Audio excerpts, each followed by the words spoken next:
সম্মানিত সুপ্রিয় দর্শক শ্রোতা, দেশ এবং প্রবাস থেকে আপনারা যারা সংযুক্ত আছেন, আমাদের ভিডিও দেখছেন এবং শুনছেন, সবাইকে আন্তরিক প্রীতি ও শুভেচ্ছা জানিয়ে শুরু করছি আজকের প্রতিবেদনে অংশ নেয়া এই অপরূপ সুইট আপুটির জীবনের গল্প কথাগুলো তুলে ধরছি। কেন এসেছিল প্রতিবেদনের বিস্তারিত আলোচনায় থাকছে। তো আপুটি দেখতে খুবই চমৎকার, ওনার গায়ের রং ফর্সা, উচ্চতা 5 ফুট 3 ইঞ্চি, স্বাস্থ্য ভালো, পড়াশোনা আপনার হচ্ছে 8ম শ্রেণী পর্যন্ত পড়াশোনা করেছে। উনি ওনার উনি ওনার পরিবারের বড় মেয়ে, ওনার একটি ছোট ভাই আছে।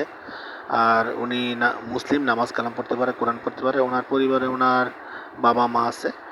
আর উনি বিবাহিতা, ডিভোর্সি। ওনার হাজব্যান্ডের সাথে ওনার পারিবারিক সমস্যার কারণে ডিভোর্স হয়ে যায়। তো বর্তমানে উনি ওনার বাবার বাড়িতে আছে। বাবার বাড়িতে থেকে ছোটোখাটো একটা কোম্পানিতে জব করতেছে। তো সেখান থেকে যতটুকু স্যালারি আসে সেটা দিয়ে ওনার এবং ওনার একটি 5 বছরের ছেলে বাবু আছে, তার খরচটা বহন করছে।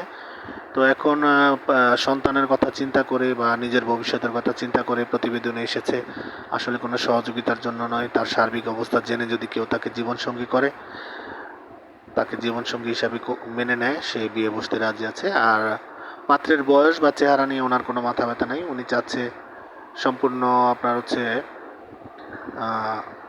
একজন কর্মঠ মানুষ, যে তার সার্বিক অবস্থা জেনে শুনে তাকে জীবনসঙ্গী করবে, এমন একটা লোকের খোঁজে এসেছে। তো আপনারা যারা এই ধরনের ডিভোর্সি কোনো পাত্রীকে বাচ্চা সহ জীবনসঙ্গী করতে চান, দেরি না করে স্ক্রিনে দেওয়া নাম্বারে কথা বলে ওনার নাম, ঠিকানা সব কিছু ওনার মুখ থেকে জেনে নেবেন। আর আমাদের চ্যানেলের ভিডিও যারা নিয়মিত দেখছেন, অবশ্যই না টেনে পুরো ভিডিওটি দেখে একটি লাইক, কমেন্ট এবং শেয়ার করে ভিডিওটিকে, চ্যানেলটিকে সাপোর্ট করবেন। তো সেই প্রত্যাশা নিয়ে আজকের মতো এখানে বিদায় নিচ্ছি। সবাই ভালো থাকুন, সুস্থ থাকুন। আসসালামু আলাইকুম।